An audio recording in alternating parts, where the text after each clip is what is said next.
Ohm and नमस्ते dear respected friends. आज हमारे साथ में डॉक्टर आर के सिंगला हैं। ये एमडी इन साइकेट्री हैं। सर आपका बहुत बहुत स्वागत। Thank you so much. और हमारा आज सर से बात करने का भी एक विशेष उद्देश्य है। काफ़ी लोगों के क्वेश्चंस आ रहे थे कि फार्माकोथेरेपी या मेडिसिन ओपीडी के अंदर क्यों जरूरी होती है और कैसे काम करती है। तो इसी के लिए हम सर से आज पूरे उसी टॉपिक के ऊपर बात करने वाले हैं। और सबसे पहले मैं आपको बता दूं कि सर को 15 साल हो चुके हैं साइकेट्रिक डिसऑर्डर्स के ऊपर काम करते हुए। अपनी क्लिनिकल सर्विस प्रोवाइड करते हुए लगभग सभी तरह के मेंटल इलनेस के डिसऑर्डर्स पे सर काम करते हैं। और खासकर ओसीडी के ऊपर सर का एक बहुत ही गहरा अनुभव है। तो सर आप थोड़ा सा मुझे बताएं कि ऑब्सेसिव कंपल्सिव डिसऑर्डर के केसेस के अंदर आपका क्या एक्सपीरियंस है। Thank you so much for introducing me.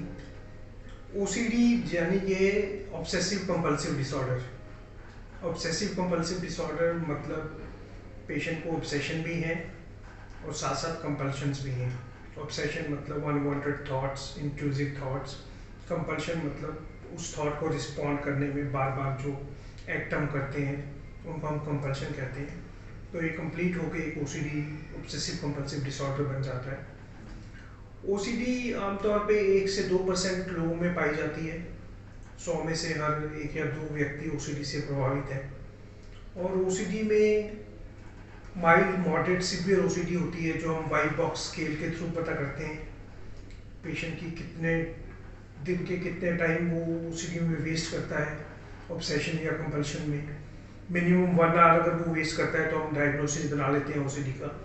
उसके बाद माइल्ड, मॉडरेट, सिवियर को जब हम डायग्नोस करते हैं तो according to the time duration and the severity of the problem we divide into mild, moderate and severe of OCD.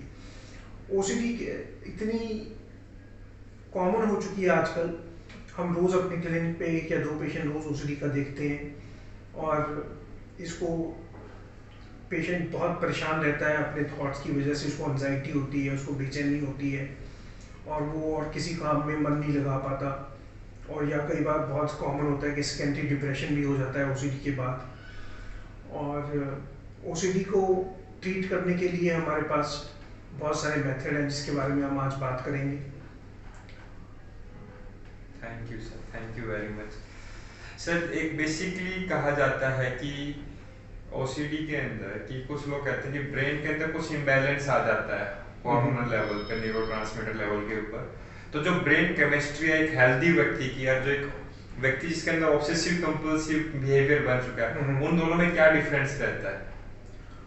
अगर हम ऑर्गेनिकली देखें इसको तो ओसीडी में 2-3 हाइपोथेसिस बहुत फेमस हैं जिसके जिसको हम उसका कारण बताते हैं ओसीडी का। सबसे इम्पॉर्टेंट और पहला कारण होता है एक न्यूरोट्रांसमीटर होता है हमारे ब्रेन के अंदर सेरोटोनिन के नाम से, जिसकी कमी हो जाती है ओसीडी में। और इस कमी के चलते पेशेंट को ऑब्सेसिव कंपल्सिव डिसऑर्डर हो जाता है।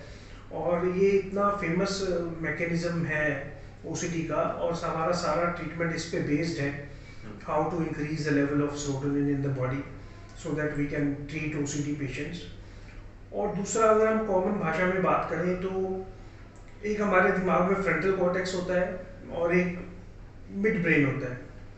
तो ये एक सोचा गया है कि जो हमारा फ्रंटल कॉर्टेक्स होता है, जो ब्रेन का आगे वाला हिस्सा होता है, वो काम करता है फिल्टर की तरह कि जो भी थॉट्स आते हैं उसको फिल्टर करके आगे प्रोसेस करे। जब वो फिल्टर खराब हो जाता है तो जितने भी थॉट्स आते हैं वो बार बार आते रहते हैं और फिल्टर नहीं हो पाते। तो वो बार बार थॉट आने की वजह से ऑब्सेशन डेवलप हो जाती है। सो यही 2 कारण हैं जो मेनली माने जाते हैं। सबसे मेन कारण वही, जैसे मैंने आपको पहले बताया, सेरोटोनिन लेवल का कम हो जाना, जिसको हम ट्रीट करने में भी यूज़ करते हैं, वो सबसे बड़ा कारण होता है। सर एक बेसिक सा सवाल है जो कि काफी लोगों के मन के अंदर रहता है कि जो दवाइयाँ हैं जो हम दे रहे हैं विचारों को, व्यवहार को या उनके भावनात्मक पहलू को सहज करने के लिए, नॉर्मल करने के लिए, उसको कितने समय तक लेना चाहिए और कौन कौन सी ऐसी दवाइयाँ हैं जो इस ट्रीटमेंट के अंदर बहुत ही अच्छे रिजल्ट्स लेके आती है? जैसे कि आपने कहा टाइम ड्यूरेशन। हम्म। टाइम ड्यूरेशन ऐसे कोई फिक्स नहीं है ओसीडी में। हम्म। पेशेंट को आमतौर पे 8 महीने से लेके बहुत लंबे टाइम तक ट्रीटमेंट चल सकता है। Usually moderate to severe OCD में हम ऑलमोस्ट 2 साल का ट्रीटमेंट देते हैं जी। बट कुछ केसेस में हमें, जैसे एक नॉर्मल सा एक आंकड़ा है कि 50% पेशेंट ओसीडी से ठीक हो जाते हैं और दवाइयाँ भी बंद हो जाती हैं 2 साल के बाद। 25% पेशेंट ऐसे होते हैं जिनकी दवाइयाँ चलती रहती हैं 2 साल के बाद भी और पर वो ठीक रहते हैं। 25% वो होते हैं जो दवाई खाने के बाद भी जिनमें सिम्टम रह जाते हैं और ओसीडी थोड़ी बहुत रह जाती है। उन केसेस में हम और मेडिसिन भी यूज़ करते हैं, जैसे एटिपिकल एंटीसाइकोटिक्स होती हैं। एटिपिकल एंटीसाइकोटिक्स हम यूज़ करते हैं लो डोज में, जैसे कि रेस्पेरिडोन है, हम रेस्पेरिडोन को लो डोज में ऐड कर देते हैं पेशेंट को। और बहुत सारी नई दवाइयाँ हैं जो आजकल अंडर ट्रायल चल रही हैं ओसीडी में, जैसे टोपिरामेड है, ट्रेमाडोल है, मेमेंटिन है, जिनका रोल अभी पूरी तरह से साबित नहीं हुआ है बट वो अंडर ट्रायल चल रही हैं, तो उनका भी बहुत बढ़िया रोल है। जी सर, सीरोटिन के लिए कौन कौन सी ऐसी मेडिसिन हैं? सीरोटिन को बढ़ाने के लिए हमारे पास पेरोक्सिटिन है, सर्ट्रालिन है, एसिटेलोप्राम है, सिटेलोप्राम है, फ्लुओक्सामिन है।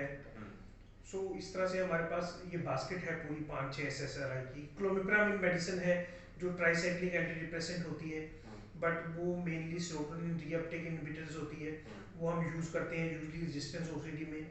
जब तक क्लोमिप्रामिन से हम देखते हैं किसी ओसीडी को रेजिस्टेंस होने से पहले कि क्लोमिप्रामिन ट्राई किया गया कि नहीं उस मेडिसिन पेशेंट को। अगर क्लोमिप्रामिन से भी पेशेंट ठीक नहीं होता तब हम जाके उसको रेजिस्टेंट ओसीडी बोलते हैं, जिसमें हम कुछ फिर और मेडिसिन ट्राई करते हैं।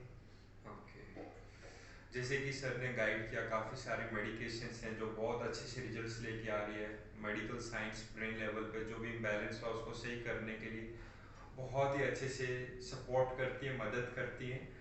और पिछले 15 साल से मैंने भी काफ़ी लोगों से यही अनुभव किया है कि जैसे माइल्ड है वहाँ पे जरूरत नहीं रहती, जैसे जब असेसमेंट करते हैं जो क्लिनिकली काफ़ी गंभीर प्रॉब्लम होती है वह आपको मैं इसमें बताना नहीं चाहूँगा क्योंकि वो इतनी गंभीर है कि व्यक्ति का अपने दिमाग के ऊपर कंट्रोल नहीं रहता। दिन के अंदर 5-6 घंटे या पूरा 24 घंटे से मोर देन हाफ टाइम वो अपने उस ऑब्सेशंस को लेकर परेशान रहते हैं, तो उनको ठीक करने में मेडिसिन का बहुत अच्छा रोल रहता है। और ये सारी मेडिकेशंस जो सर गाइड कर रहे हैं, आप सर से भी पूछ सकते हैं, गाइडेंस हेल्प ले सकते हैं। और आप किसी भी एक्सपर्ट साइकेट्रिस्ट से उसको प्रॉपर ट्रीटमेंट लेके चलें और उसको टाइम दें, उसमें आप जल्दबाजी ना करें। क्योंकि हम होता क्या है कि जो देखने में आए व्यक्ति को लगता है कि अभी टाइम नहीं लग रहा है, फिर वो जल्दी से बास्केट कर लेते हैं, दूसरी जगह पे शॉपिंग करने की तरह से कहीं और चले गए। आप अपने साइकेट्रिस्ट के ऊपर ट्रस्ट करें, वो बहुत ही अच्छे से आपको समझ के आपको मेडिकेशन की हेल्प करेंगे ताकि आप अपनी लाइफ को या फिर आपके नियर और डियर वन को जो भी इस प्रॉब्लम से जूझ रहा है उसको एक स्थिर और एक परमानेंट सॉल्यूशन मिल सके।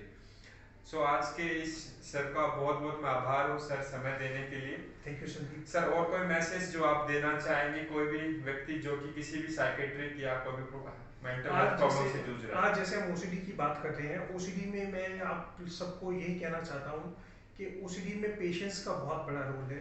ओसीडी का ट्रीटमेंट है, चाहे वो साइकोथेरेपी है, कोग्निटिव बिहेवियर थेरेपी जिसमें हम एक्सपोज और रिस्पॉन्स प्रिवेंशन ट्रीटमेंट यूज़ करते हैं, या फार्माकोलॉजिकल ट्रीटमेंट एसएसआरआईज, इनको असर करने में टाइम लगता है। 2 से 3 महीने इन दवाइयों को रेगुलर लेना पड़ता है, तब जाके इनका असर आना शुरू होता है, आमतौर पे देखा जाता है। और एक और बात, जल्दी ना करें इन दवाइयों को बंद करने की। अगर आप ठीक हो गए हैं, इन दवाइयों को थोड़ा लंबे टाइम तक लेना बहुत ज़रूरी है ताकि ये प्रॉब्लम दोबारा या रीअकर ना हो। लास्ट में मेरा यही संदेश है आप सब लोगों को, ओसीडी वालों को, कि जल्दी से जल्दी अपने डॉक्टर से मिलें, अपने साइकियाट्रिस्ट से मिलें जब आपको ये सिम्टम नजर आए। और जितनी अर्ली स्टेज पे हम इसका ट्रीटमेंट शुरू करेंगे उतनी जल्दी रिजल्ट आएंगे, उतनी जल्दी हम इस पे काम कर पाएंगे और इस बीमारी से मुक्त हो पाएंगे। Thank you sir for joining us. Thank you very much.